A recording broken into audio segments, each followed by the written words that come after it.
13 neutron beams came out of Fukushima, direct evidence of holes in reactors and multiple melt-throughs and melt-outs, resulting in multiple China syndromes. Fukushima is much worse than anyone can imagine. 13 measured neutron beams coming out of Fukushima provide direct evidence of out-of-control Korean fission and melt-outs. The 13 measured neutron beams provide direct evidence that uranium and plutonium was released out of Fukushima plant's nuclear reactors and possibly also out of the spent nuclear fuels ponds.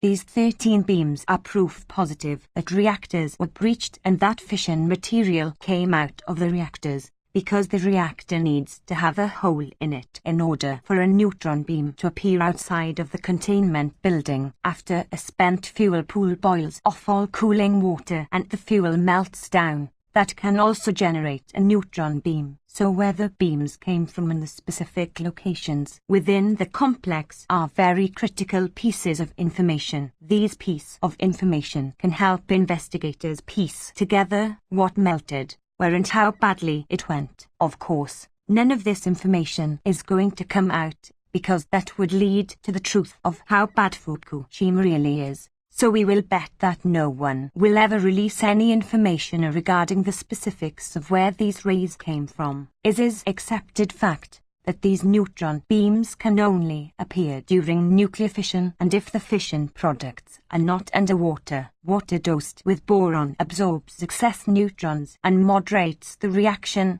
thus preventing neutron beams. Neutrons are emitted by all nuclear reactors that are operating normally. Neutrons hitting metal, concrete and other objects are what causes them to turn radioactive poisonous material. People working at nuclear plants are absorbing some of this neutron radiation, and it is just as dangerous as the gamma, beta and alpha radiation. However, Geiger counters do not measure it at all. Here's a video where the engineers at the Nuclear Engineering Teaching Lab, NETL, at the University of Texas in Austin demonstrate a reactor pulse, which creates a neutron beam. Underwater version, the control rods are removed, and power amps up to 680 megawatts for 15 milliseconds. This reactor, a Trigger Mark II, is only capable of 1 megawatt steady state over longer periods of time.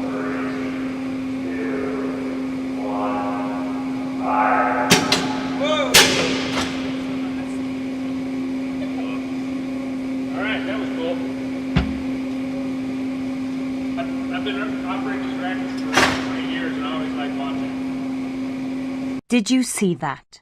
All that energy and power released. It was underwater here and with boron added to absorb the neutrons. At Fukushima, these particles are escaping into the environment with no resistance or safety parameters.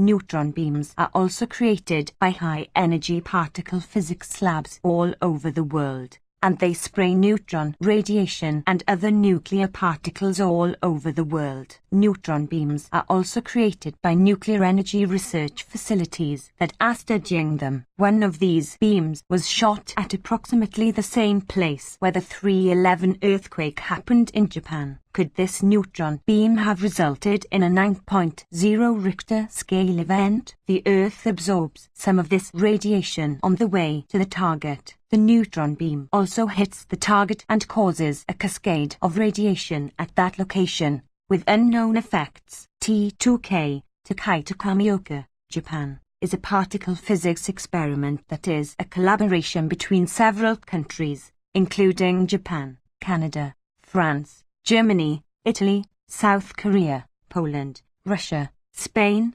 Switzerland, the United States, and the United Kingdom. It is the second-generation follow-up to the K2K experiment, a similar long-baseline neutrino oscillation experiment. The J-Park facility will produce an intense off-axis beam of muon neutrinos. The beam is directed towards the Super Kamiokan detector, which is 295 kilometers away. The main goal of T2K is to measure the oscillation of T and to measure the value of 13 one of the parameters of the Puntikovomaki-Nakagawa Seikata matrix. On June 15, 2011, the T2K collaboration announced the observation of 6 electron neutrino-like events compared to an expected background of 1.5.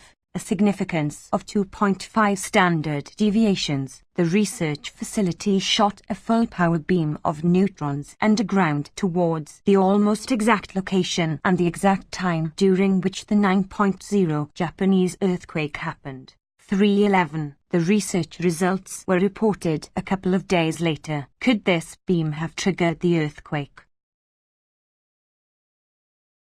As of 2017, TEPCO still has not found any melted-out curium 100-ton blobs, but indications are that things are getting worse at the site. The highest radiation levels measured after the Fukushima mega disaster previous to this were in the range of 50 to 75 sieverts per hour. Now Fukushima is up to 530 sieverts per hour, providing direct evidence that things are going downhill and becoming worse since this mega disaster happened and then was almost completely covered up afterwards. As a containment vessel at the destroyed Fukushima No. 1 power plant has reached off-the-chart radiation levels, reported the Japan Times. The reading of 530 sieverts per hour represents the highest level of radiation the reactor site has seen since 3 nuclear meltdowns hit the power plant in March 2011, almost 6 years ago,